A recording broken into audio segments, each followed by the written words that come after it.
بسم الله وحده والصلاة والسلام على من لا نبي بعده. My dear respected brothers, Muslims and elders in Islam, as we mentioned, we are talking about the Aqidah al-Ash'ariyah and Aqidah al-Tahawiyah, and we will analyze them side by side as we said. So first we will complete Aqidah al-Ash'ariyah, and then after that we will move on to Aqidah al-Tahawiyah. And when we started the Aqidah al-Ash'ariyah, we mentioned that we are talking about Allah's oneness. That is what the Prophet ﷺ was calling to 13 years in the Meccan period.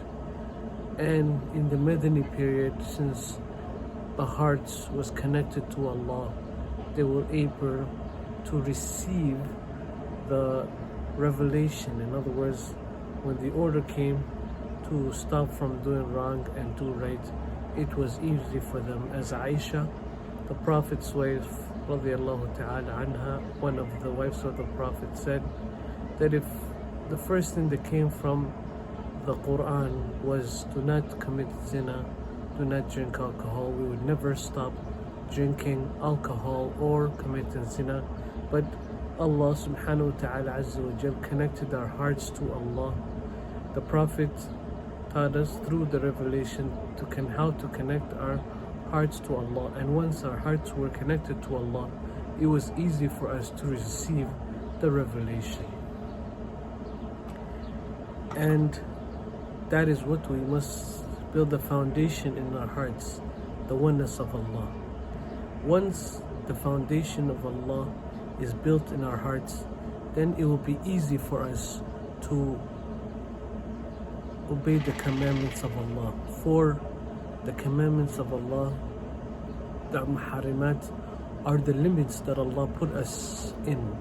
In other words, those are the limits of Allah, and we're not to transgress in the limits that Allah has placed for us. For if we do, then the wrath of Allah may befall us. If not in this world, don't think you'll escape it in the next world. وَبِاللَّهِ التَّوْفِيقِ. And only Allah, and with Allah is all the success. So Allah subhanahu wa ta'ala azza wa jal, as we mentioned, the line of poetry, يجب لله الوجود والقدم يجب لله الوجود والقدم كذا البقاء والغنى المطلق عم وخلفه لخلقه بلا مثال ووحدة الذات ووصف والفعال وقدرة إرادة علم حياة سمع كلام بصر ذي واجبات. And we stopped at وَخُلْفُهُ لِخَلْقِهِ بِلَا مِثَالٍ, and Allah, that He does not resemble His creation. وَوَحْدَةُ الذَّاتِ, and His being, ذَاتُهُ, His being, is not like the being of the creation. وَوَصْفٌ وَالْفِعَالِ, and He is not resembling the creation, and His oneness, His essence, attributes and actions are all different from that of the creation. And He is all powerful, all knowledgeable, He is all hearing, and His speech is not like that of the creation, and His sight is not like that of the sight. In other words, whenever you think about Allah, do not think about the creation, because Allah, He is different from the creation. Like Sayyidina Abu Bakr said, تَرْكُ الْإِدْرَاكِ إِدْرَاكُ وَبَعْثُ فِي الذَّاتِ اللَّهِ إِشْرَاكُ. Our inability to understand Allah, that is our ability to understand Him, and for us to go into the how is Ishrak. And Allah, as we said, is all powerful, all knowledgeable, all hearing. His speech and sight is different from the creation. These are the necessary attributes that are true for Allah, and the opposite of them is not true for Allah. In other words, Allah, He cannot not cease to exist. Allah cannot cease to exist, because if He ceases to exist, there would be no creation. In other words, our Mashi'a the Allah's Mashiach, right? Allah created the things, all of the things from non-existence, and He did not come from non-existence. And the opposite of these attributes are inconceivable for Him, like non-existence. It is impossible for Allah to go into non-existence, or coming into beginning. In other words, that He had a beginning. It's impossible for Him to have a beginning, because if He has a beginning, we will go into the circle that we said, the door with tasalsul. Where does that beginning come from? And then where does that beginning come from? And then where does that beginning come from? You go into a chain and it never ends, and there's no end to it. It's called a door with tasalsul. In other words, the cycle that never ends. In other words, we must say at one point, Allah, He was always there, and everything came out of non-existence with His willingness. In other words, Allah brought us into existence in a way only accorded and known to Him, because we cannot understand that.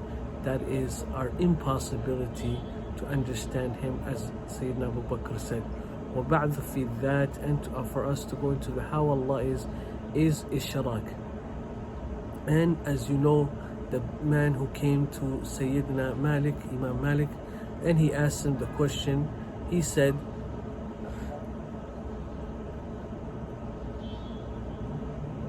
"O Imam Malik, how is it that Allah has gone upon the throne?" In other words, as you know, the famous one, Allah ala al-arsh istawa, as the Quran says, Allah, He came above the throne. So he says, we believe in it and we do not ask about how it is, and you are doing ishrak. Al-istiwa'u ma'loom, the istiwa is ma'loom. Wal-kayfu majhool, and how it is we can't understand it. Was-su'alu anhu bid'ah, and the question about how is in innovation, and you are a man of innovation. And he kicked him out of the sitting. And so we go into these things and we say only Allah knows best, and that we stop where Allah stopped us, as the Quran and His attribute names of Allah are tawqifiyya, and we stop where Allah stopped. Wallahu a'lam, walhamdulillahi rabbil alameen, wassalatu wassalamu ala ashrafil anbiya wal mursalin. أقول ما تسمعون فاستغفر الله إنه غفور رحيم.